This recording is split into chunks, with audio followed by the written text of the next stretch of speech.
Hi all, welcome back to another video. Today I will be talking about some factors that you should take into consideration when you decide whether to get a part-time job in Japan when attending a Japanese language school. And once again, if you hear any strange noise during this recording, it's because soundproofing is awful and there's not much I can do about it. With that said, let's begin. The first thing I want to talk about is your classroom attendance, but before that, I need to touch on your student visa. If you are a US citizen and you decide to go to a language school in Japan for more than 3 months, you will need to apply for a student visa. If you're not a US citizen, I believe the same rule applies to most Western countries. If you're not from a Western country, then you need to find out what the rules are for your country. My language school applied for a 1 year and 3 months student visa for all their students who needed one across the board. You don't get to choose what visa length you want. And just to make it clear, you are the one who will be paying for the student visa. The school only handles the process of applying for you. Like I said, the student visa is 1 year and 3 months. You can end your studies at any time within that 1 year and 3 month time frame. I left after 6 months. As a side note, once you leave your language school, your student visa is no longer valid. You are allowed to stay in Japan for an extra 90 days after the day you leave your language school. However, I believe you are supposed to contact immigration to change your student visa over to a tourist visa within 2 weeks. I left Japan within those 2 weeks, so I didn't go through that process. I remember when I was going through immigration, the immigration officer asked me a couple of times whether I'm really leaving Japan and made sure I understood that once I leave Japan, my student visa is no longer valid. And there was some kind of paperwork I had to fill out at immigration before I can leave. At any rate, my school has a full 2-year language program. So if you want to continue your studies after 1 year and 3 months, you need to renew your student visa 3 months before its expiration date. My school does not help you with the renewal. You have to do it yourself. But I do believe they give you instructions on how to get it done. On the other hand, I had classmates who did not apply for a student visa. They were only in Japan for 3 months on a tourist visa. For my school, one academic term is only 10 weeks long, so if you are on a tourist visa, it completely covers for that school term. You will even have 2 weeks left over to go travel around Japan. And just to open up your world of possibilities a little more, I know of a senpai who goes to Japan every year on a tourist visa and only takes one school term for that year. Then she goes back to Japan the following year and she will progress to the next class. And she's been doing that for years. So the school knows her. They always leave a spot for her. She started out as an absolute beginner, and by the time I got there, she was already in the upper classes. So yes, you can do that. And this senpai said that she does that so she can fully digest the information and integrate it into her brain. Because my language school program does go fast, it is intense and it is a lot of information, I think it's really smart on her part to do it that way. Some people have no problem going through a 2-year intense language program all in one shot, and content creators like to sell people on the idea of learning a language quick, fast, and in a hurry. But I say, do what works for you. You don't have to get to JLPT N1 in 1 year. You don't even have to do it in 10 years. If it takes you your whole life to get good at Japanese, so what? That particular senpai is learning Japanese in a leisurely and comfortable way, and it works for her. And you know what? It might work for you too. If you're not comfortable jumping head first and spending 6 months to 2 years in Japan, you can go to Japan for 3 months and try it out. I also had a classmate who is a teacher from France. He worked it out with his boss to go to Japan for 3 months to study Japanese. So if you have a flexible boss or a flexible job, it's definitely possible to just spend 3 months in Japan at a time. So now, I'm going to be talking about classroom attendance and how it ties into whether you should get a part-time job or not. If you are on a student visa, the school needs to document your attendance and your grades and send it over to some government department in order for you to maintain your student visa. The government requires this so that people don't abuse and misuse their visa. Japan does not fool around with this. If you say you're going to a language school, they expect you to go to a language school. You can't just apply for a student visa, barely go to class, and go travel around Japan. It doesn't work that way. At least not in Japan. Your classroom attendance is checked and marked every single day, and it is extremely important. In fact, my teacher said that we can fail our class, but if we have extremely good attendance, we can still keep our student visa. And I think the school is bold enough to say this because, let's be honest, if you always go to class, do what the teachers tell you to do, they're not going to fail you. But from this, you can see that your classroom attendance is more important than your grades when it comes to your student visa. My school allows a certain number of days for us to be sick and not attend class. Unfortunately, I don't remember how many days anymore. So how does this tie into whether you should get a part-time job or not?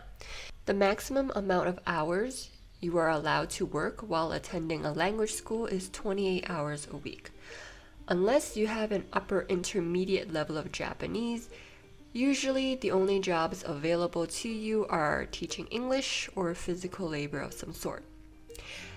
I had a classmate at my absolute beginner class who took on a part-time job. From what I recall, her job was to prepare bentos at a factory. It's a back-end job, it's physical labor, you don't need to talk to anyone in Japanese. Perfect job for someone who doesn't know Japanese. I think she was working the full 28 hours allowed, but that doesn't include commute time. Her job was in Nagoya, and from Okazaki to Nagoya by train would take approximately 45 minutes one way. Her commute to and from work is at least an hour and a half. So let's do some math here. If I recall correctly, she was working 6 days a week. She had longer work hours on Friday and Saturday and had Sundays off.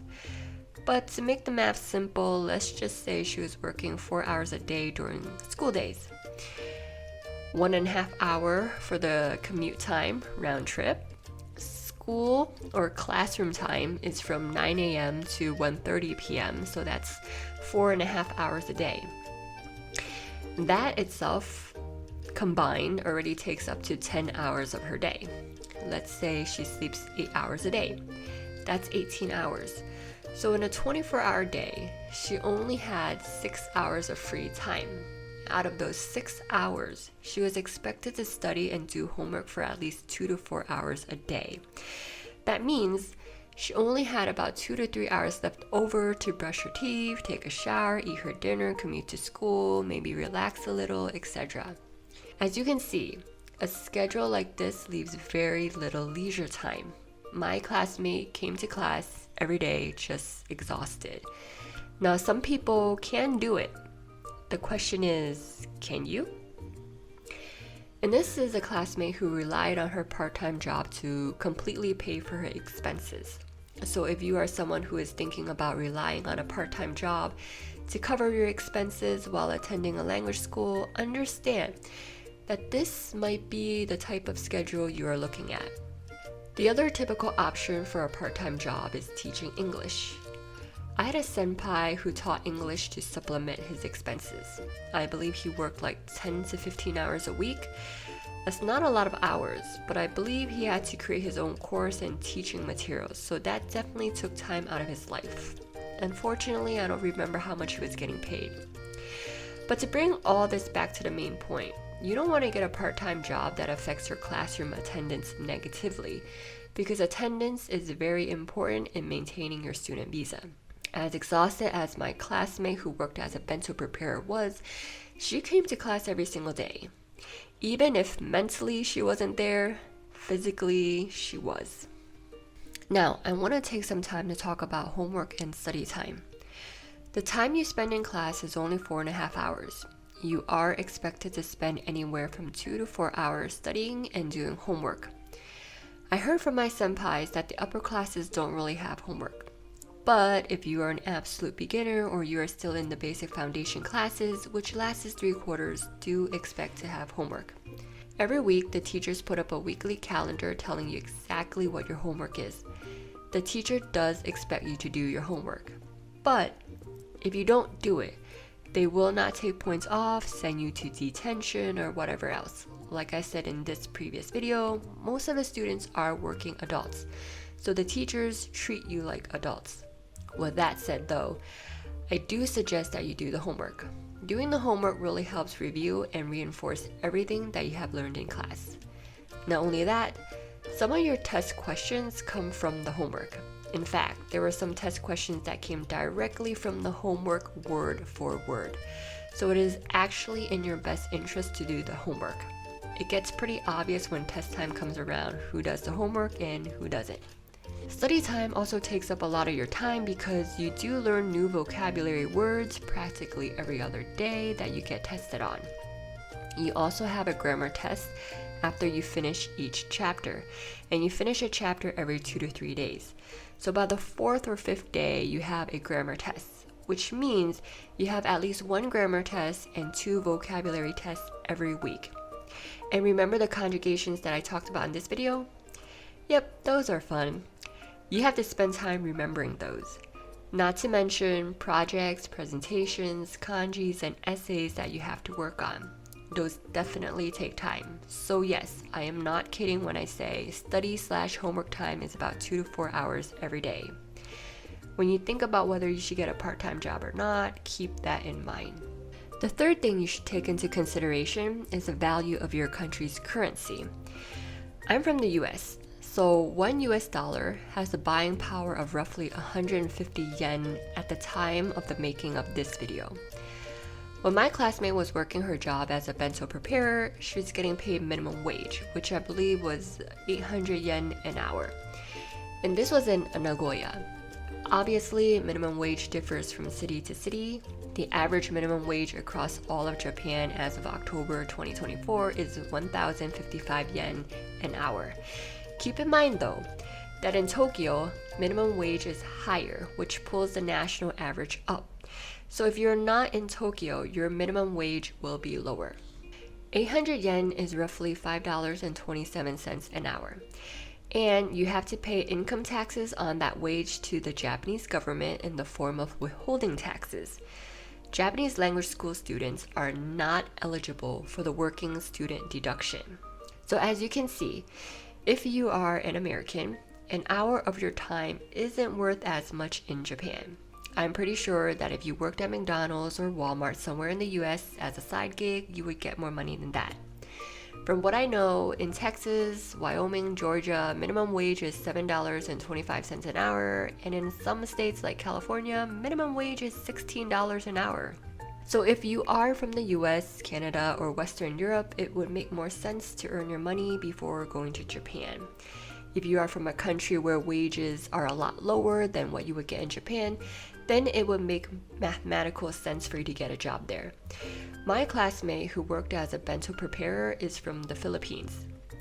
She lived in the shared dorms, so her wages from her part-time job helped cover her dorm fee and tuition. Whatever money was left over, she spent on groceries, and she had to be really smart about grocery shopping. There was no room for splurging. She definitely wasn't eating out. She had no money for leisure spending. She literally was just making ends meet. That's why, even though she was exhausted from her job, she had to push through. And I have nothing but utmost respect for that. For her, Japan meant a better life, and she did what she had to do.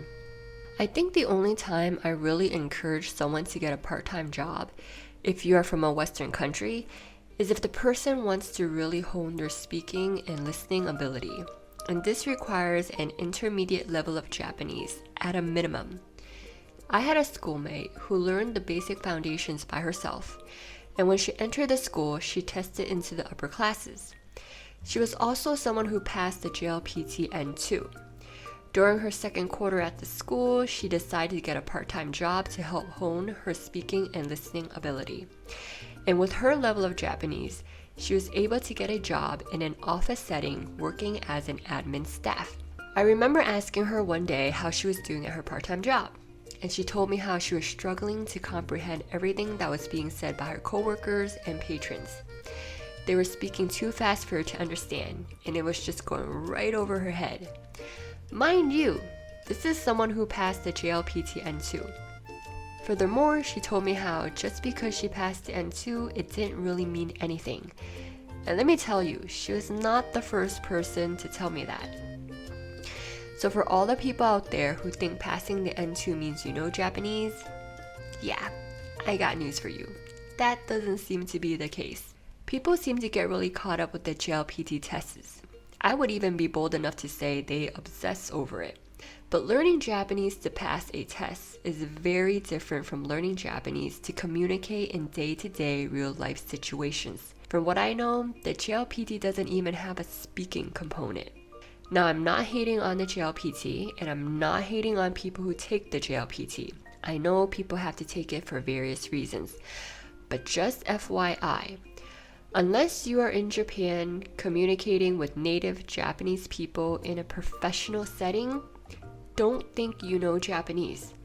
That textbook audio is very different from a real life speaker. When people speak, they slur their words, they shorten their words, they speak in slangs, they speak in idioms, and there's a lot of cultural connotations and nuances that you won't understand unless you are immersed into that environment. That is why I do encourage you to get a part-time job where you communicate with native Japanese speakers if you have a decent level of Japanese under your belt. If you plan to work in a professional office setting in Japan, having this type of experience would be invaluable. In conclusion, if you are from a Western country, I don't really encourage you to get a part-time job to make ends meet. But I do encourage you to get a part-time job if you want to hone your speaking and listening abilities. If you're not from a Western country, then it would probably make financial sense for you to get that part-time job. But do be aware that it might be exhausting, and in order for you to keep that student visa, classroom attendance is your top priority. Obviously, every person's situation is different, so have discernment and do what's best for you. And I'll end on that note. As always, if you have any questions, comment below. I'll see you next time. Mata ne.